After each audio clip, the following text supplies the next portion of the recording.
म्हणलं का नाही कागद काय घ्यायला त्याला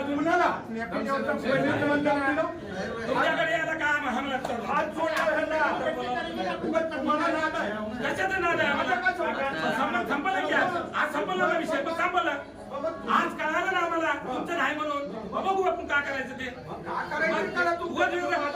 गरीबाच्या घरातून मोठं होत नाही काय बी मोठं होत नाही कोणी बी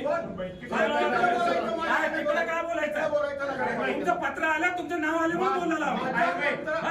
माझ्या पत्रात उल्लेख आहे तुम्ही माझ्या पूर्ण उद्गीरचं काढा काढायचं असेल तर सगळं द्या पत्र तुम्हाला पत्र देऊन सगळे चालत सकाळी आमच्या घराला गेले त्यांनी चालू केला पाहिजे आपलं काय